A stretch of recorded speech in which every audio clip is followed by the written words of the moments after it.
ঢাকা বিশ্ববিদ্যালয় হারিয়েছেন, জাহাঙ্গীরনগর বিশ্ববিদ্যালয় হারিয়েছেন। এই 18 কোটি মানুষের বাংলাদেশে আপনাদের হাতছাড়া হওয়ার অপেক্ষায়। আপনারা গালি দিবেন, আমাদের এই দেশের ছাত্র জনতা ব্যালটের মাধ্যমে তার জবাব দিবে।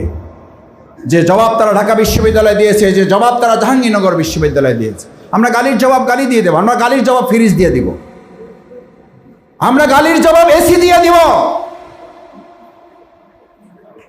মার্কিন প্রেসিডেন্ট তখন 3 নাম্বার বলেছিলেন, আমি যে কারণে তারা গ্রেপ্তার করতে নিষেধ করছি তার অন্যতম একটা কারণ হলো আমাকে নিয়ে সে যেই পরিমাণে ব্যস্ত আছে, ওই পরিমাণে ব্যস্ত যদি সে তার দল নিয়ে থাকে তাহলে তো আমার দলের চেয়ে সে এগিয়ে যাবে, সুতরাং তাকে এই কাজে ব্যস্ত থাকতে দেওয়া হোক। আমরা আমাদের ব্যাপারে যারা কথা বলেন, সমালোচনা করেন, আমরা সমালোচনা বুক পেতে নেওয়ার জন্য রাজি আছি।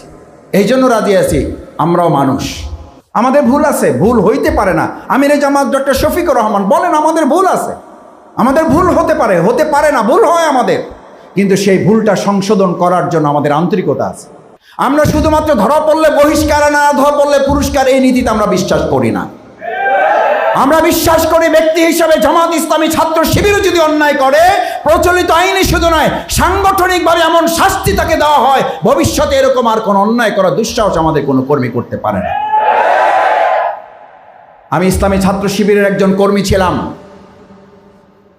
পরীক্ষায় নকল করে নাই, শুধু আরেকজনের খাতা দেখে লিখে এসেছে, আরেকজনের খাতার দিকে তাকিয়েছে। এইটুকু অন্যায় করেছে সে, নিজ দায়িত্বে এসে বিশ্ববিদ্যালয়ের সভাপতির কাছে ব্যক্তিগত কন্ট্যাক্টের জন্য এসে বসে আছে।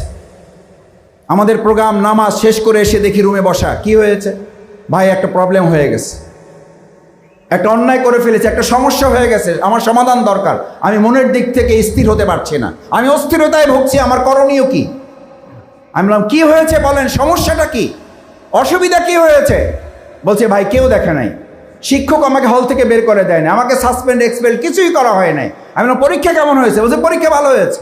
তো সমস্যাটা কি? আপনাকে এক্সপেল করা হয় নাই, সাসপেন্ড করা হয় নাই, আপনাকে ওখানে ধরা হয় নাই, কি সমস্যা হয়েছে? বলছে ভাই আমি তো একটা প্রশ্নের জবাব আমার এক বন্ধুর খাতা থেকে লিখে দেখে এসেছি, আমি ছাত্র শিবিরের একজন শপথের কর্মী, আমার ঈমান আমার শপথ কি ঠিক আছে? আমি তখন বললাম আপনাকে তো কেউ দেখে নাই, আপনাকে তো কেউ শাস্তি দেয় নাই, তাহলে সমস্যাটা কি? তখন বলেছিল যে ভাই আমাকে যখন শপথ দেওয়া হয়েছিল তখন আমাকে বলা হয়েছিল যে আমি যেন আল্লাহকে ভয় করি, আমি আল্লাহকে ভয় করি, আপনার কাছে এটা প্রকাশ করেছি যাতে আল্লাহ আমাকে ক্ষমাসুন্দর একটা রাস্তা তৈরি করে দেন।